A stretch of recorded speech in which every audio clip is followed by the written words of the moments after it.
श्री सद्गुरु महाराज की जय। श्री सद्गुरु महाराज की जय। अखंड मंडलाकारं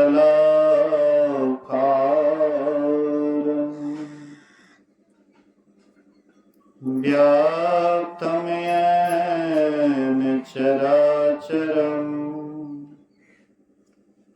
तत्पदं दर्शितं येन तस्मै श्री गुरुवे नमः। धन्य धन्य सतगुरु सुखद महिमा कही न जाए। जो कछु कहो तुम्हारी कृपा मोते कछु न बसाए। सर्वत्र सर्वदा वर्तमान सद्गुरु महाराज जी के पावन चरणों में कोटि कोटि नमन। उपस्थित गुरुजन, धर्म प्रेमी सत्संगी बंधुओं, पूजनीय माताओं तथा भक्तिमती बहनों, अपराह्न कालीन सत्संग का समय अभी भूपेंद्र बाबू के निवास स्थान पर हो रहा है। उनके पिताजी गत वर्ष इस असार संसार को छोड़कर परलोक सिधार गए। उन्हीं के बरखी के अवसर पर, पुण्यतिथि के अवसर पर यह संतमत सत्संग का आयोजन किया गया है, जिसमें हम आप यहाँ सब कोई उपस्थित हैं। अभी हम लोग श्रवण कर रहे थे, गोस्वामी तुलसीदास जी महाराज दोहावली में कहते हैं, जीवन मुक्त ब्रह्म पर चरित सुनहि तजि ध्यान। जे हरि कथा न करहि रति तिनके हिय पाषाण। कहते हैं जो जीते जी मोक्ष प्राप्त कर लिए हैं, मुक्ति को प्राप्त कर लिए हैं, परमात्मा को पा लिए हैं, ऐसे संत महापुरुष भी ध्यान को छोड़ करके, समाधि को छोड़ करके सत्संग से प्रेम करते हैं। और जो सत्संग से प्रेम नहीं करते हैं, उनका हृदय कैसा है? तो कहते पत्थर के समान। जैसे पत्थर कठोर होता है, किसी भी अंग प्रत्यंग पर गिर जाए तो वह थकमाचूर कर देता है, ऐसे ही वह व्यक्ति का हृदय है जो सत्संग से प्रेम नहीं करता। आप देखिए, भगवान राम वे भी सत्संग करते थे प्रजाओं के साथ, गुरुजनों को बुलाकर। भगवान कृष्ण भी सत्संग करते थे, गुरुजनों के साथ या अपना भी सत्संग सुनाते थे। जितने भी महापुरुष हुए, चाहे संत हो या भगवंत हो, सत्संग करके ही हुए। महान से महान कोई भी है तो ये सत्संग से ही महान हुए। जिनके अंदर में जितना सत्संग से प्रेम होता है, वह उतना ही अपने अंदर प्रवेश करते हैं, परमात्मा की तरफ चलते हैं। इसलिए सबसे पहली भक्ति क्या है? सौरी को क्या बोले थे? प्रथम भक्ति संतन कर संगा। पहली भक्ति है सत्संग। सत्संग में नहीं जाइएगा तो भक्ति कहाँ से? बिनु सत्संग भगति नहीं होई, आते बिनु द्रवई। हाँ, मतलब बिना सत्संग की भक्ति नहीं हो सकती है।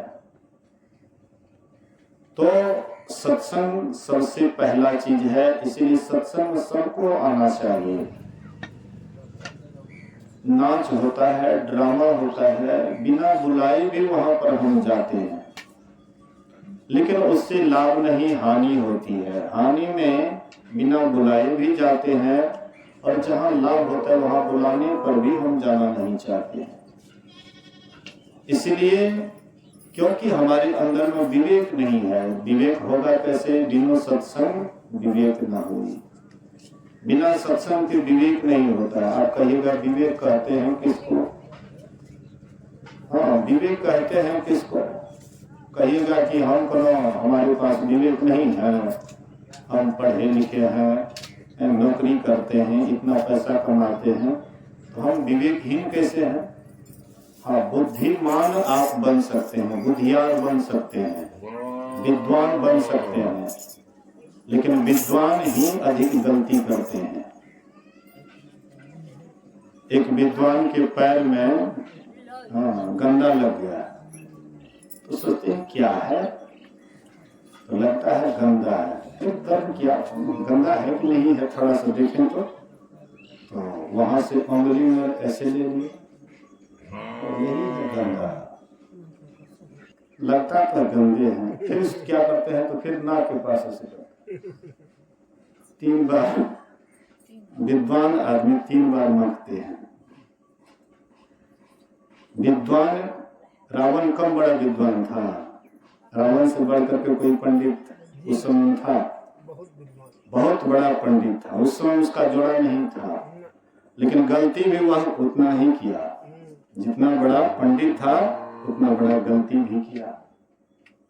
अभी भी आप देखिएगा कि जो भी पढ़े लिखे व्यक्ति है, पढ़े लिखे व्यक्ति ही अक्सर ज्यादा गलती करते हैं।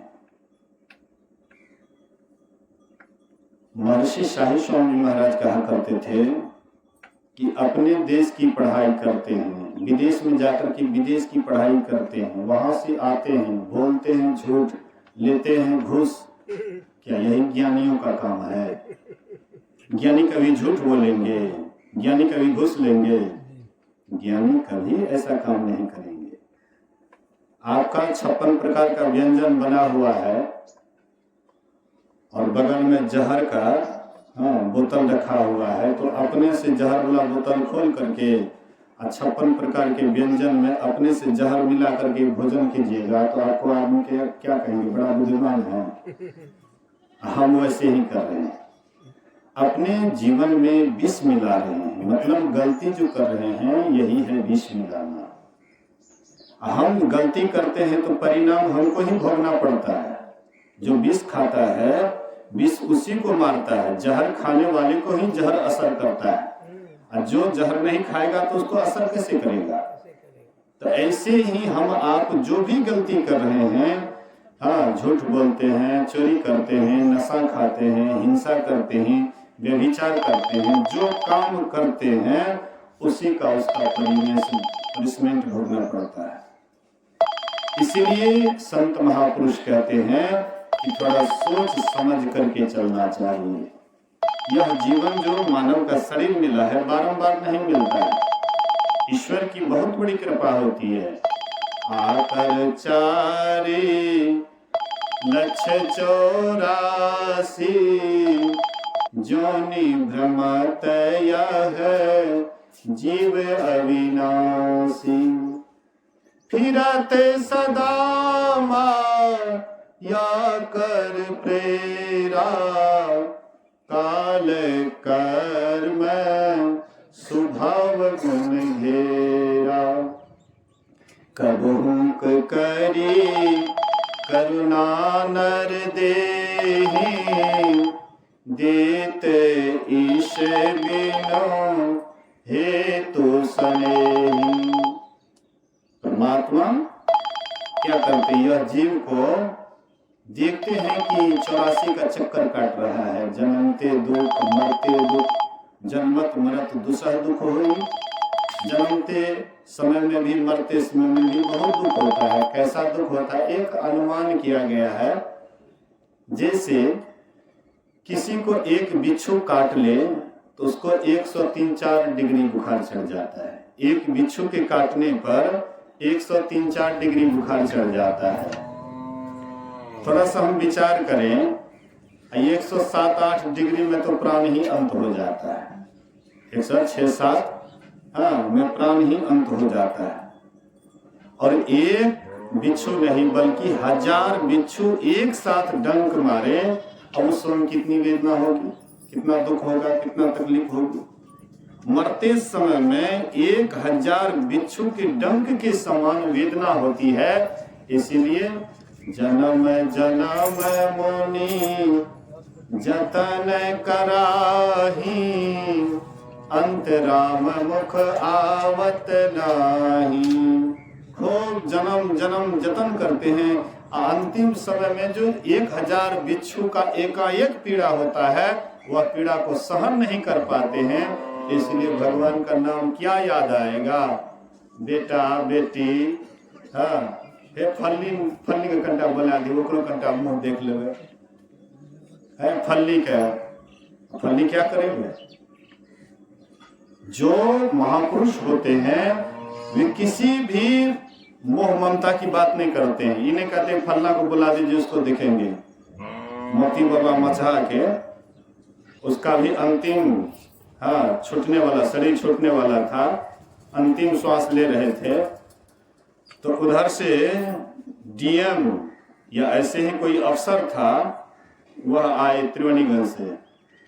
कहते हैं बाबा हमको पहचानते हैं, बाबा हमको पहचानते हैं। तो बाबा मौन है, कुछ नहीं बोलते हैं, अपना ख्याल परमात्मा में लगा करके रखे हुए, काहे के लिए बोलेंगे। जब 2-3 बार वो बारंबार जब बोला कि बाबा हमको पहचानते हैं, हमको पहचानते हैं, तुमको पहचान करके क्या करेंगे, तुमको पहचान करके क्या करेंगे। पहचानेंगे उनको जिनको पहचानने के बाद फिर कभी मतलब जो है अनचिन्ह ना हो। पहचानना उसको है, कभी अनचिन्ह नहीं है। ये सब तो अभी चिन्हते हैं, शरीर छोड़ने के बाद उसके बाद कौन चिन्ह में आएगा, कौन है बेटा कौन है बेटी। शरीर से पहले भी आपका कोई अपना रिश्तेदार नहीं था, और शरीर छूटने के बाद भी सब रिश्ता शरीर भर रिश्ता, मेला ही शरीर भर। शरीर छूट गया, कौन किसका पति है कौन किसका पत्नी है। 13 दिन तक तिरिया रोवे, फिर करे पर घर बासा, जगत में झूठी नाता रे। मन फूला फूला फिरे जगत में, कैसा नाता रे। इस संसार में बस जब तक नजर में है, सामने में है, एक दूसरे की सेवा कर रहे हैं, कहते बहुत बढ़िया है, बहुत बढ़िया है। अब मर गए तो कोई नहीं। कुछ दिन तक आपका ख्याल रहेगा, फलनी थी फलना थे, कुछ दिन तक। और उसके बाद कौन याद करता है। मरला मुर्दा को कौन उखाड़ता है, उससे तो दुर्गंध निकलेगा। मुर्दा को उखाड़िएगा, उससे दुर्गंध निकलेगा। बीती हुई बात को कौन याद करना चाहता है, कौन किसी के लिए माथापच्ची करना चाहता है। स्वार्थ का संसार है। जब तक आप हैं, आमने सामने में हैं, एक दूसरे को देख रेख कर रहे हैं, कमा धमा करके उसकी सेवा कर रहे हैं, तो खुद बढ़िया है। संत महात्मा कहते हैं कि कोई ऐसा भी है जिसको पहचानने के बाद कभी भी अनचिन्ह नहीं होता है, वही है परमात्मा, वही है ईश्वर। और उसी को पहचानना चाहिए। इधर संसार को किसको पहचानिएगा, इधर शरीर को पहचानते, शरीर में रहने वाले को थोड़े पहचानते हैं।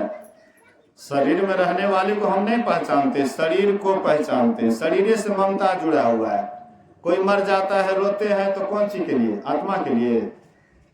आत्मा के लिए कोई रोता है शरीर के लिए। शरीर से आपको प्रेम था, अब वह शरीर समाप्त हो जाता है तो आप रोने लग जाते हैं, दिखाते हैं कि हमको कितना प्रेम था। भगवान राम से जब बाली मारा गया तो उधर से तारा आई, रोने लग जाती है। तो राम भगवान कहते हैं तारा क्यों रो रही है। कहते वाह आप भी गजब करते हैं, मेरे पति को आप मार दिए हैं, मौत के घाट उतरा हुआ है, मेरे पति को आप मारे, तो इसमें भी पूछना है काहे रोती है। पति को मार दिए इसलिए रो रही हूं। भगवान राम कहते तुम पति किसको कहती है, शरीर को या शरीर में रहने वाले को, किसको पति मानती है। अगर शरीर को पति मानती है तो तुम्हारे सामने सोया हुआ है, ये तो तुम्हारे सामने में ही है, तो इसके लिए तो फिर रोना ही नहीं है, क्योंकि तुम्हारे सामने में है। आत्मा के लिए रोती है तो कभी मरने वाला है नहीं। सत्यनारायण बाबू अभी नहीं है, शरीर उसका नहीं है, लेकिन वो है, वो है, हाँ है, नहीं नहीं, नाम नहीं, वो रहने वाला, शरीर में रहने वाला वो है। शरीर समाप्त हो गया, शरीर को जला दिए, गाड़ दिए, फेंक दिए। शरीर का न तीन नाम तन विष्ठा कृमि होय, ना तर खाक उड़ई है, आजादिन मधुपंछी उड़ गई है।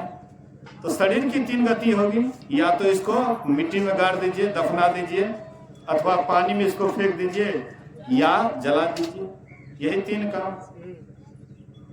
लेकिन शरीर में रहने वाला जो है वो कभी मरता मिटता नहीं है। जिसका जन्म होता है मृत्यु उसी की होती है, और जिसका कभी जन्मे नहीं होता है तो मृत्यु कैसे उनका होगा। इस शरीर में रहने वाले का कभी जन्म होता है, वो कभी बच्चा होता है, जवान होता है, बूढ़ा होता है, वो तो सब दिन एक रस रहता है। आत्मा सदा एक रस रहता है, वो कभी जवान बूढ़ा नहीं होता, एक जैसे रहता है। शरीर भी शरीर ही पहले बच्चा, उसके बाद जवान, एक दिन बूढ़ा होता है, एक दिन लापता भी हो जाता है। तो जन्म शरीर का होता है, आत्मा का नहीं। तो हम लोग शरीर को पहचानने के कारण, शरीर से ममत्व होने के कारण हम किसी के लिए रोते हैं, लेकिन आत्मा के लिए कोई किसी के लिए नहीं रोते हैं, और रोने का तो विषय भी नहीं है। अच्छा मान लीजिए हम लोग इसी जन्म में कितना कपड़ा को बदले, याद है? बचपन से लेकर के मतलब कितना कपड़ा इस जीवन में बदले हैं, मत पूछिए, अनगिनती। आज जब हमारा कपड़ा जब पुराना हो जाता है, फट जाता है, तो उससे कोनो ममता रखते हैं, कोनो मोह रखते हैं कि तुम फट गया इसलिए तुमको कैसे छोड़ेंगे। जैसे फटा उसको छोड़ देते हैं, और नया कपड़ा बड़ी उत्साह के साथ पहनते हैं। कहीं मेहमानी जाने लग जाते हैं, कहीं शादी विवाह या और कोई कार्यक्रम में, देखिए एकदम सेट पर सेट माँ बहनें निकालती है, एकदम बढ़िया बढ़िया कपड़ा पहन करके, पूरा चहल पहल के साथ। मतलब नया कपड़ा पहनने के बाद मन आपका लगता है बड़ा खुश। ऐसे ही जैसे आप एक जीवन में बहुत कपड़े पहनते हैं, नया कपड़ा पहनते, पुराने को छोड़ देते बिना मोह के, ऐसे ही आत्मा जब देखती है ये शरीर पुराना हो गया है, फट गया है, बीमार ग्रस्त हो गया, अब चलने लायक नहीं है, तब आत्मा उस शरीर को छोड़ देती है और दूसरे शरीर को बड़ी प्रसन्नता के साथ ग्रहण कर लेती है, कहती आहा बहुत बढ़िया। लेकिन हम आप इस रहस्य को नहीं जानते हैं, इसलिए हम रोते हैं, हम आप रोते हैं, आंख से आंसू बहाते हैं। लेकिन संत महात्मा कहते हैं यह जीव जो है 84 लाख चक्कर काटते रहता है। आकर चारी लक्ष्य 84, 4 खानियों हैं, 4 खानियां, अंडज, पिंडज, उष्मज, अंकुरज। 4 खानी में 84 लाख योनियां हैं, और यह जीव कर्म के अनुसार प्रत्येक 84 लाख योनियों में एक एक करके यहाँ घूमते रहता है, जाते रहता है, चक्कर काटते रहता है। जैसे गाड़ी का पहिया होता है ना, गाड़ी का पहिया गोलाकार जैसे घूमता है, वैसे ही यह जीव भी 84 लाख योनियों में ऐसे चक्कर काटते रहता है। कभी अंडज, पिंडज, उष्मज, अंकुरज में घूमते घूमते घूमते घूमते परमात्मा देखते हैं, आहा यह जीव बड़ा कष्ट में है, बहुत दुख को झेल रहा है, क्यों नहीं एक अवसर दिया जाए। मनुष्य शरीर क्या है? एक अवसर है। मनुष्य शरीर एक अवसर है कि कम से कम ये तुमको एक अवसर देता हूं, इस अवसर का लाभ ले लो। लेकिन हम लोग क्या करते हैं? इस अवसर को छोड़ देते हैं। बचपन बीता खेल कूद में, और जवानी में तू मस्त रहा, और बुढ़ापे में रोग सताए, खाट पड़ा पछताएगा। बचपन खेल कूद में ही बीत जाता है, जवानी में मस्त चाल चलते हैं किसी को कुछ नहीं समझते हैं। अब बुढ़ापा आता है तो बस कपित बात पकड़ करके घेर लेता है, तब उस समय परमात्मा की भक्ति होगी। हम लोग जब जाते हैं बगीचा, तो बगीचा जा करके क्या करते हैं, जो तुबा हुआ फूल है वो उठा करके देवता को चढ़ाते हैं।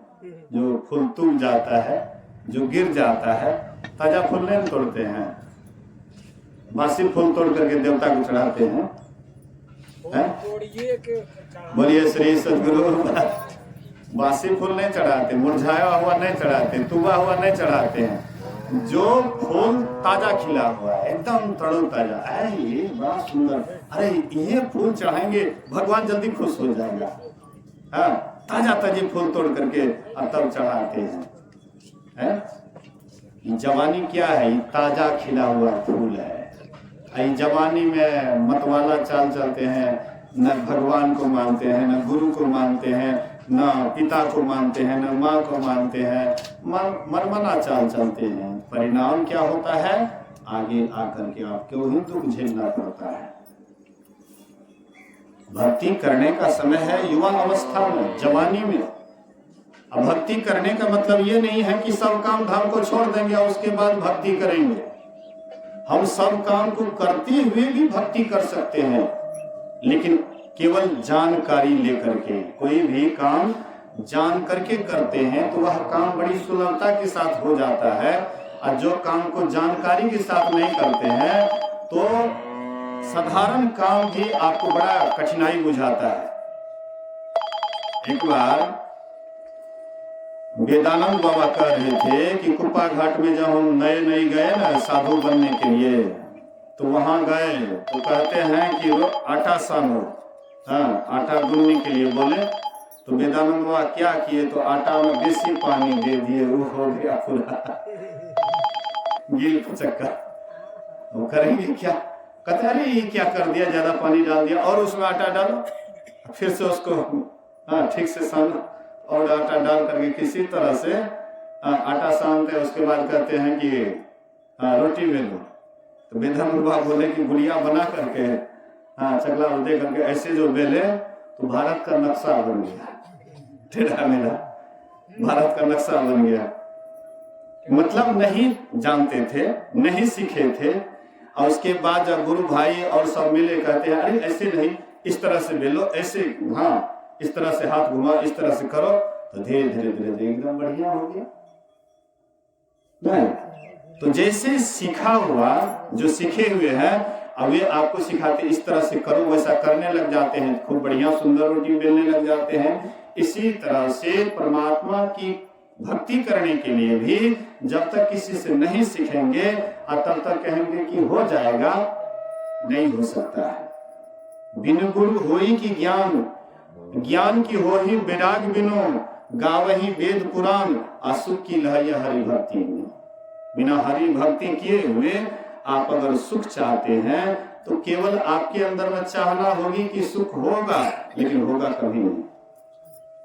इसलिए ईश्वर की भक्ति करनी चाहिए। मनुष्य का शरीर मिला है आकर 4,84,000, जोनी भ्रमति यह जीव अविनाशी, फिरत सदा माया कर प्रेरा, काल कर्म स्वभाव गुण घेरा, कब हुक करी करुणा नर देही, अदेत इस हेतु सुनी। और कारण स्नेह करने वाले, बिना कारण के आपसे प्रेम करने वाले, और कौन है वह जो बिना कारण के प्रेम करते हैं? संसार में सब कारण के ही चलते प्रेम करते हैं, बिना कारण के कोई किसी से प्रेम नहीं करता। बूढ़ा बूढ़ी जब बूढ़े हो जाते हैं तब बेटा बेटी को मतलब रहता है, मतलब कोई काम नहीं करते हैं, बेकाम हो जाते हैं तो सबको भारी बुझाता, बोझ बुझाता है। हाँ देखो चुपचाप बैठल रहे छे, ऊपर से बक बक करते रहे छे। वही जब काम करने वाला था, काम करके देते थे, तब बड़ा प्रेम था, बहुत स्नेह था। संसार में स्वार्थ का संसार है, स्वार्थ का व्यवहार जगत में, स्वार्थ का व्यवहार, बिन स्वार्थ कोई बात न पूछा, देखा खूब विचार, जगत में स्वार्थ का व्यवहार। पुत्र कमाई कर धन लावे तो माता करे प्यार, पिता कहे यह पुत्र सपूता अकल मत होशियार, नारी सुंदर वस्त्र भूषण मांगत बारंबार, और नहीं लाकर देवे तो मुखड़ा लेत बिगाड़, जगत में स्वार्थ का व्यवहार। पुत्र कमाई कर धन लावे तो माता करे प्यार, पिता कहे यह पुत्र सपूता अकलमंद होशियार, नारी सुंदर वस्त्र भूषण मांगत बारंबार, नहीं लाकर देवे तो मुखड़ा लेत बिगाड़, जगत में स्वार्थ का व्यवहार। मित्र प्यारे सगे संबंधी सब मतलब के यार, अकह ब्रह्मानंद छोड़ो ममता सुंदरो सृजनहार। जब रहे अन धन नित याब पहुन माया हो राम, नित याब पहुन हित बन भरल दुआर। लेकिन घटी गेल अन धन छूटी गेल पहुन माया हो राम, टूटी गेल पहुन हित बनते जल दुआर। कोई भी कुटुंब है, परिवार है, कोई भी आपसे प्रेम करता है तो आपसे प्रेम नहीं करता है, आपके शरीर से, आपके संपत्ति से प्रेम करता है। आपके पास धन संपत्ति है, कुटुंब परिवार का तांता लगा रहता है, और जैसे धन संपत्ति आपका समाप्त हो गया, गरीब आदमी की आप देखते हैं 2-4-10 आदमी बैठता है, हे गेलियन फलाए एक कप चाहिए, ये तो बकरा है, एक कप चाहिए न पूछे से। जिसके यहाँ हाँ आइए आइए आइए बैठिए, हाँ चाय पी लीजिए, हाँ थोड़ा सा पानी पी लीजिए, तो उसके यहाँ देख लीजिए लोग मेहमान पूरा लगा रहता है। संसार में ऐसे ही स्वार्थी है, लेकिन निस्वार्थ प्रेम करने वाले अगर कोई है तो वह है परमात्मा। अकारण बिना कारण के स्नेह करने वाले, प्रेम करने वाले अगर कोई है तो वह है परमात्मा। लेकिन हम परमात्मा को भुला देते हैं, इधर संसार को भरपांच पकड़ लेते हैं। एक दिन संसार धोखा दे देता है, अंतिम समय में आपका सहारा कोई नहीं बनता है, और परमात्मा का पहले से आपने याद नहीं किया है तो अंतिम समय कहां से याद हो जाएगा। सब न कर लिए चोरी, हमारे समय में की हेते भगवान के नाम। जो बराबर करते हैं जो काम, वही काम याद आता मरते समय में भी, और सपना भी उसी का हम आप देखते हैं। जो काम बराबर करते हैं सपना भी उसी काम का, उसी बात का देखते हैं। गृहस्थ आदमी बराबर खेती बाड़ी करता है तो किसमें कितना खाद लगेगा, किसमें कितना बीज लगेगा, तो सपना में भी जोड़चित शुरू हो जाता है। जो बनियोटी करते हैं, शोभानंद बाबा का एक भाई था, बनियोटी करता था, और सपना में सपना आते थे, जोर जोर से बोलते थे, नहीं उधारी नहीं दो, उधारी नहीं दो, नहीं बिना पैसा का नहीं दो उधारी, सपना हम बोले थे। तो दिन में जो है मतलब बनियोटी करते थे तो ख्याल वही आता था। तो वैसे ही आप जब भी जो भी सपना देखते हैं उसी के अनुसार अपना जीवन समझ लीजिए। हाँ, इसीलिए अच्छा सपना कब आता है कि हम सत्संग में बैठे हुए हैं, साधु महात्मा हमारे यहाँ आए हुए हैं, हाँ सत्संग हो रहा है, प्रवचन हो रहा है, हम उनको सुन रहे हैं, या हम ध्यान पर बैठे हुए हैं, ध्यान कर रहे हैं, हाँ ध्यान करते करते, हाँ ये सब सपना कब आता है? तो ख्याल आपका जिधर होता है वही सब सपना आता है।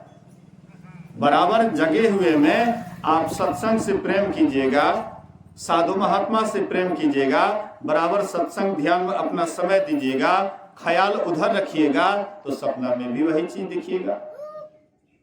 कितने सत्संगी सपना आते हैं कि हमारे यहाँ बाबा आए हैं, बाबा को हम भोजन करा रहे हैं, चरण पखार रहे हैं।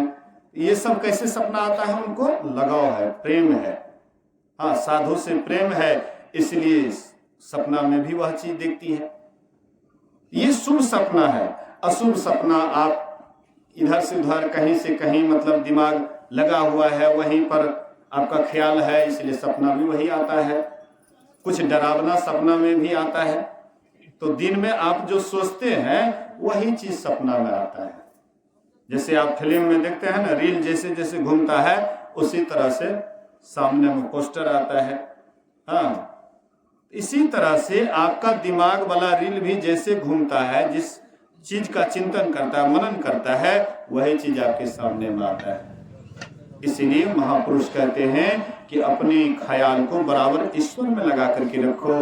करते काम करो विधि नाना, सुरत राखो जहाँ कृपा निधाना। हाथ से काम कीजिए। कोई आपको नहीं कहता है कि काम धाम छोड़ दीजिए और महत्व बन जाइए। हाँ, ये आपको कोई नहीं कहता है। आप जहां हैं वहीं रहिए, वहां से भागना नहीं है, लेकिन भीतर भीतर जागना है। भागो मत, जागो। हाँ, यही जग जामिनी जागहि जोगी, अपरमारथी प्रपंच वियोगी। योगी लोग क्या करते हैं? लोग जब सो जाते हैं तो वे जग करके अपने अंदर में ध्यान करते हैं, परमात्मा का चिंतन करते हैं, मनन करते हैं। महात्मा गांधी घंटों बैठ करके ध्यान करते थे, स्तुति भी करते थे। रघुपति राघव राजा राम, पतित पावन सीताराम। अल्लाह ईश्वर तेरो नाम, सबको सम्मति दे भगवान। जय जय रघुपति राघव राजा राम, पतित पावन सीताराम। स्तुति करते थे, ध्यान भी घंटों करते थे। उनके साथी महात्मा गांधी वकालत भी करते थे, वकीली का भी काम करते थे। तो उनके साथी जो वकील थे वो आते थे तो देखते थे महात्मा गांधी अकेले एकांत में बैठे हुए हैं। हाँ, क्या करते हैं? तो महात्मा गांधी आते हैं तो कहते हैं, ये घंटों आप बैठ करके क्या करते हैं? तो कहते मैं भगवान का ध्यान करता हूँ। कहते इतना देर जो आप फालतू का समय लगाते हैं, इतना देर में वकालत कीजिएगा तो कितना पैसा कमा लीजिएगा। तो महात्मा गांधी कहते हैं कि तुम्हारा भी बहुत समय बर्बाद होता है, तुम विवाह समय को बचा करके रखोगे तो बहुत पैसा कमा लोगे। बोले कि क्या? बोले कि जितना देर में तुम भोजन करते हो वह समय अगर बचेगा तो उतना में कितना पैसा कमा लोगे। बोले कि नहीं, भोजन नहीं करेंगे तो शरीर स्वस्थ नहीं रहेगा। तो जितना देर तुम शौचालय जाते हो वो भी समय बचा करके रखोगे तो बहुत पैसा कमा लोगे। बोले कि तब तो शरीर अस्वस्थ हो जाएगा। हाँ, शौचालय जाना पड़ेगा। जितना देर में स्नान करते हो उतना देर में भी तुम पैसा कमा सकते हो, तो काहे के लिए फालतू समय लगाते हो? बोले कि नहीं, तो शरीर के लिए आवश्यक है। लेट्रिन, पेशाब, स्नान, हाँ, भोजन, ये सब शरीर के लिए आवश्यक है। बोले कि जिस तरह से शरीर के लिए ये सब आवश्यक है, अगर नहीं किया जाए तो शरीर अस्वस्थ हो जाएगा। इसी तरह से आत्मा के लिए भी यह काम आवश्यक है, नहीं तो आत्मा भी रोगी हो जाएगा। बोलिए श्री सद्गुरु महाराज की। जैसे शरीर रोगी होता है वैसे आत्मा भी रोगी होता है, लेकिन तुमको पता नहीं है। लेकिन तुम आत्मा का भोजन नहीं दोगे तो क्या होगा? आत्मा तो रोगी हमें करेगा। मन का भोजन नहीं दोगे तो मन रोगी हो जाएगा। है, मन का रोग बहुत ऐसे रोग हैं, काम बात कब लोप अबाड़ा, क्रोध नित्य पित्त छाती जाड़ा, प्रीति करो जो तीनों भाई, उपजय सन्निपात दुखदाई। ये सब बहुत सारे मन के रोग हैं। लेकिन ये मन का रोग कैसे दूर होगा? तो इसके लिए सत्संग करने की आवश्यकता है, तब मन का रोग दूर होगा। सत्संग करना पड़ेगा। लेकिन हम लोग की सोचते हैं कि शरीर के लिए तो आवश्यक है। शरीर के लिए पूरा जीवन, पूरा जवानी को पानी पानी कर देते हैं। हाँ, धन संपत्ति के लिए, पैसा के लिए, घर मकान के लिए पूरा जीवन को पानी पानी कर देते हैं, जवानी को पानी पानी कर देते हैं। लेकिन कभी भी अपने मन के संबंध में विचार नहीं करते हैं कि इनके अंदर जो रोग लगा हुआ है इसका वैदराज भी कहीं है, वहां पर इलाज उसका करना चाहिए। इनके संबंध कभी विचार नहीं करते। गोस्वामी जी कहते, सदगुरु वैद वचन विश्वासा, असंजम यह न विषय की आशा। सदगुरु क्या है? वैद्य है। तुम्हारे मन जो तुम्हारा रोगी है, और जब तक वैद्यराज के पास नहीं जाओगे, वैद्य के पास नहीं जाओगे, तो यह मन तो जन्म जन्म का रोगी है। एक ही जन्म का मन पर रोग नहीं है, कई जन्मों से। शरीर में जो रोग है वह तो इसी जन्म का रोग है। कुछ खाए पिए गड़बड़ सड़बड़, हाँ, कुछ चिंता किए, और उसी के कारण धीरे धीरे शरीर में रोग हो जाता है। तो शरीर के रोग को तो हम व्यक्त कर देते हैं, हे फल्ला बाबू देखो ना हमरा हे रोग भा गए। आपको डॉक्टर कह देता है कि ये रोग हो गया। अब डर के मारे आपका पथरी सूखने लग जाता है, दिमाग सूखने लग जाता है, भगवान हमरा ये रोग भा गया। अब जितना भी खर्चा लगे, डॉक्टर साहब खर्चा ले लीजिए, लेकिन हमारा ये रोग ठीक हो जाना चाहिए। उसके लिए पूरा आप धन देने के लिए तैयार हो जाते हैं, लेकिन कभी मन में विचार नहीं करते हैं कि मन में भी रोग है, उसका भी इलाज होना चाहिए। इस पर कभी विचार नहीं करते। मन में रोग है तो है, किसी को कह भी नहीं सकते हमको ये रोग है। आप कहिएगा तो आपकी प्रतिष्ठा पर पड़ जाएगा। कोई कहेगा कि हम कामी हैं, किसी को काम सताता है वो कहेगा कि हम कामी हैं, क्योंकि प्रतिष्ठा है। ये देखो फल्ला आदमी इतने बढ़िया, एकरा काम है, क्या बात बोले छो। किसी को क्रोध आता है, कहेगा हमको क्रोध आता है, हमारा इलाज होना चाहिए। क्रोधियो आदमी देखिएगा एकदम बड़ा शांत रहेगा देखने में, और कहीं थोड़ा सा मौका मिल गया तो तुरंत आग बबूला हो जाता है। अवसर मिलना चाहिए। लोभी आदमी को अवसर मिलना चाहिए, तुरंत लोभ आकाश छूने लग जाता है। तो ये सब जो रोग है, इस रोग का इलाज हम कभी भी विचार नहीं करते हैं कि इसका भी इलाज होना चाहिए। और इसका इलाज संसार में और कहीं पर भी कोई ऐसा फैक्ट्री या कोई हॉस्पिटल नहीं बना हुआ है कि बाहर में जाकर के इसका इलाज करा लें।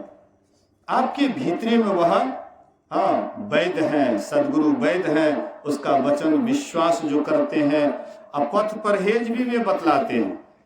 जैसे डॉक्टर के पास जाते हैं, आपको कोई रोग है, डॉक्टर के पास जाते हैं तो कहते हैं डॉक्टर ये सब चीज मत खाना, हमारा भी काम थोड़ा सा गड़बड़ा गया था। तो डॉक्टर के पास गए, बोले कि मीठा मत खाइएगा। तो अभी बोले कि बाबा तोरा खातिर खीरे बना छा। बोले नहीं दूधे पी लेबे, दूधे पी लेबे, खीर में कथी ले झंझटो, हमरा स्वास्थ्य में दिक्कत है, एक खातिर दूधे पी लेबे।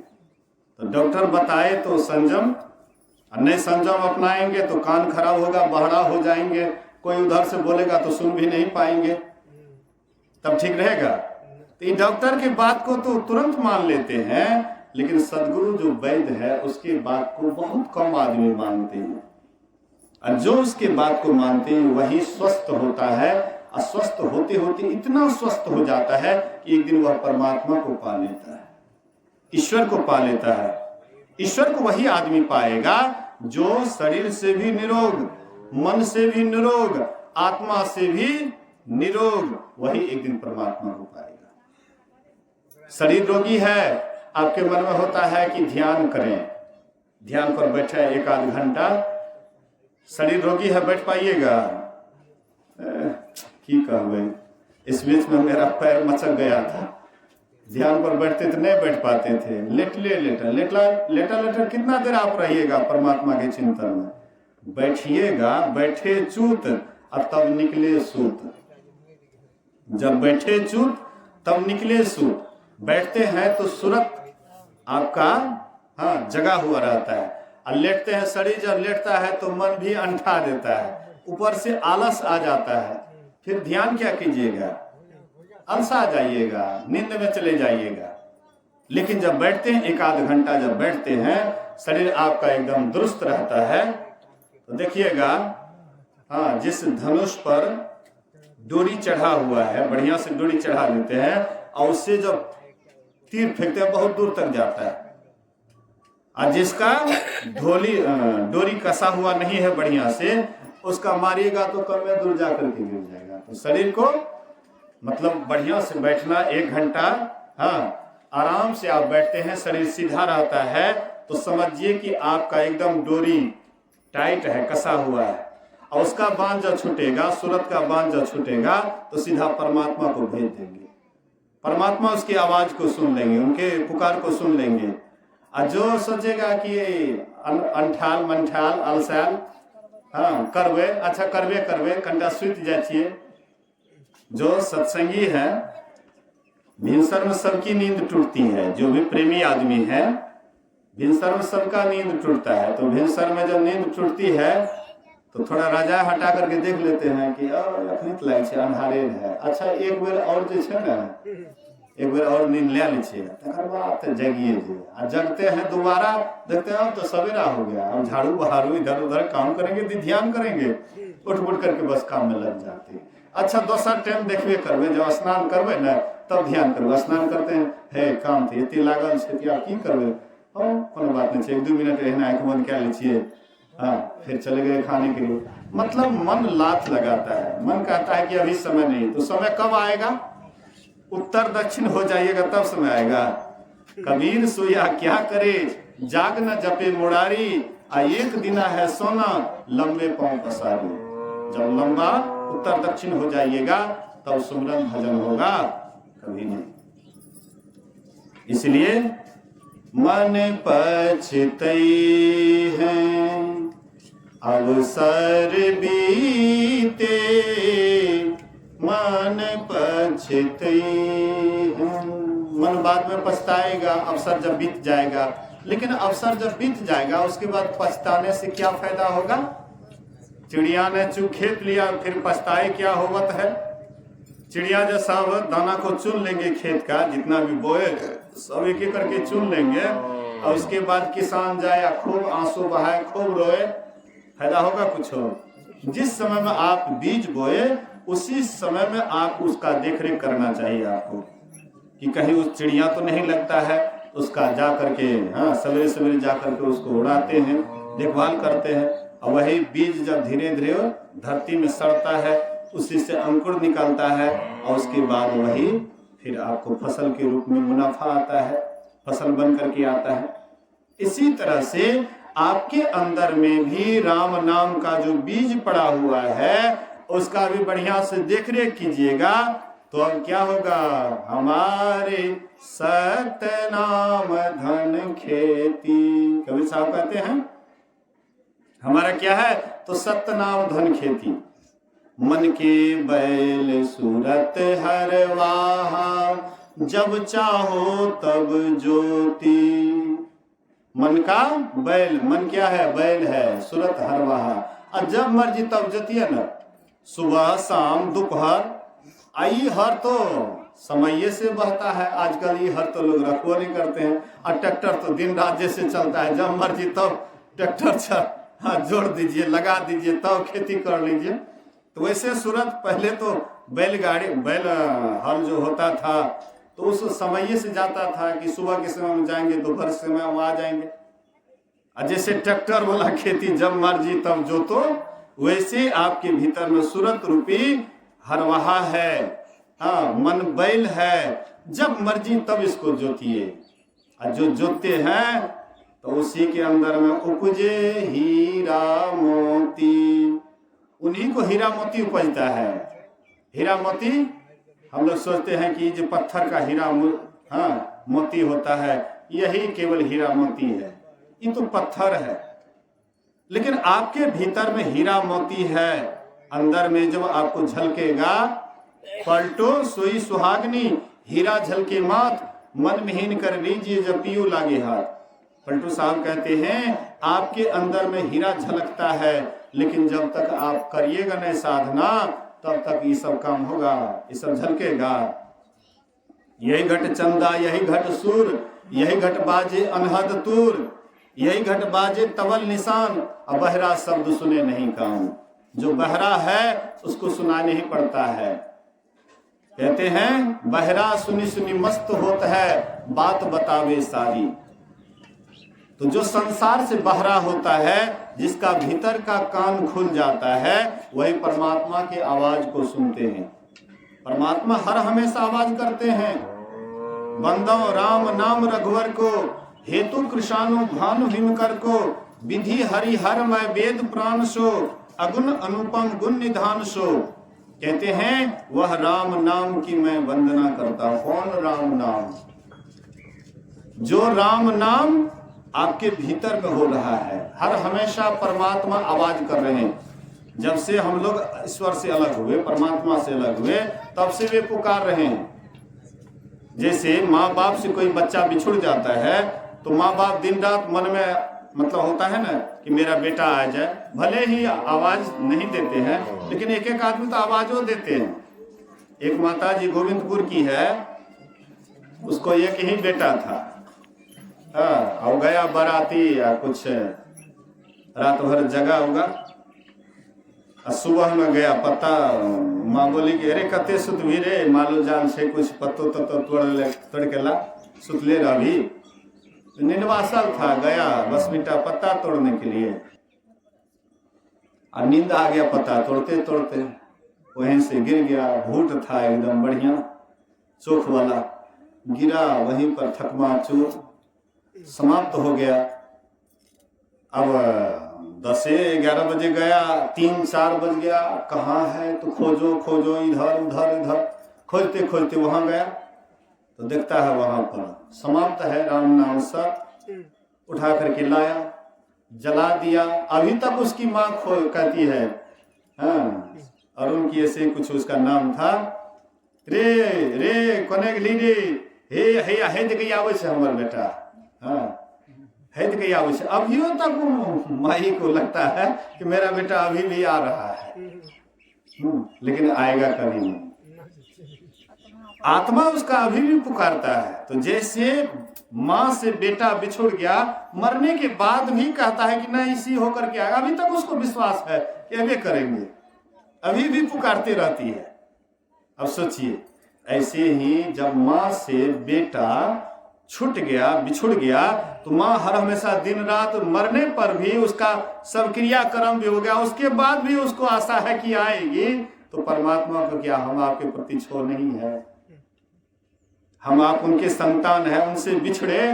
परमात्मा भी दिन रात हम आपको पुकार रहे हैं कि आओ बेटा, आओ बेटी, हाँ मेरे तरफ आओ, मैं तुमको सहारा दे रहा हूँ, आवाज दे रहा हूँ, पुकार रहा हूँ, मेरे तरफ आ जाओ। लेकिन हम लोग क्या करते हैं? सुन करके भी अनसुनी कर देते हैं। सबके अंदर वह आवाज होता है।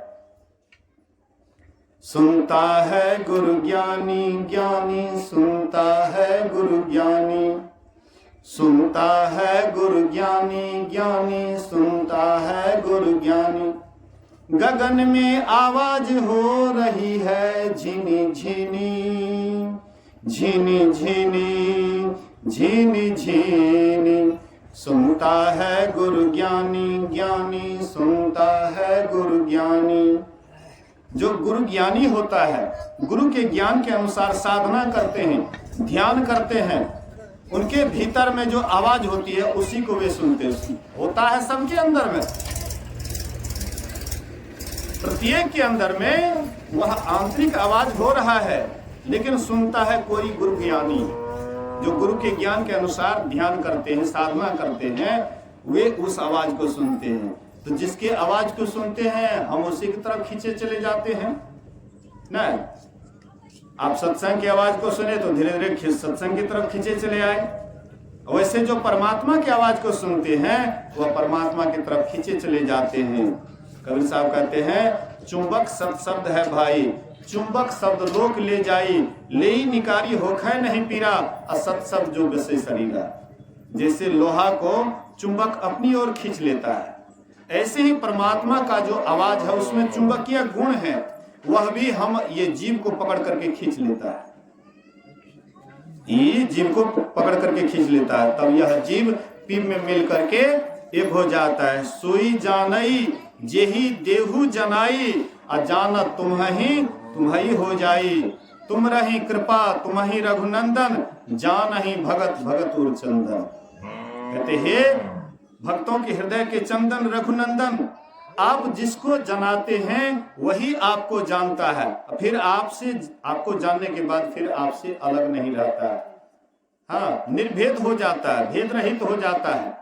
दो कौन है? दो कब तक है? जब तक हम ईश्वर हम दो हैं तब तक भेद है। और जैसे यह जीव पी में मिल गया तो फिर तो वही हो गया। हाँ, आप हम उसको पा करके वही हो जाते। बैठिए आप लोग थोड़ी देर के लिए, थोड़ी देर बैठिए। अब हमारा भी समय लगभग हो गया है। बोलिए श्री सद्गुरु। थोड़ी देर सब आदमी बैठिए, आरती करके उठिएगा। बोलिए श्री सद्गुरु। मेरे कहने का ये आशय है कि हम आपको भी परमात्मा का चिंतन करना चाहिए, ध्यान करना चाहिए। प्रत्येक आदमी को, सब उन्हीं के संतान है, कोई अलग नहीं है। जितने भी जीव हैं सभी परमात्मा के ही अभिन्न अंश हैं। ईश्वर अंश जीव अविनाशी, चेतन अमल सह सुख राशि, सब उन्हीं के अंश हैं। तो जैसे आप हम ध्यान करेंगे, अनुभूति होगी, फिर उधर खींचे चले जाएंगे, फिर आवागमन का सदा के लिए अंत हो जाएगा। इन्हीं बात को सुनिए, समझिए, अपने जीवन में उतारने का प्रयास कीजिए। ये जो सत्संग करवाए भूपेंद्र बाबू, इनके पिताजी हाँ बड़े अच्छे सत्संगी थे, ध्यान भजन भी जब तक रहे किए। हाँ, सत्संग से भी बड़ा लगाव था, प्रेम था, साधना भी करते थे। और उन्हीं के अंत्येष्टि क्रिया पर यह सत्संग हो रहा है। गुरु महाराज जी करे कि वह जहाँ भी हो हाँ शांति से रहें। आइए कुछ देर के लिए हम लोग एक आध मिनट मौन रखते हैं, उसके बाद आरती होगी। सब आदमी जो जहाँ हैं वहीं पर परमात्मा का चिंतन करेंगे, प्रभु का नाम लेंगे। श्री सद्गुरु महाराज की जय।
बोलिए श्री सद्गुरु महाराज की जय।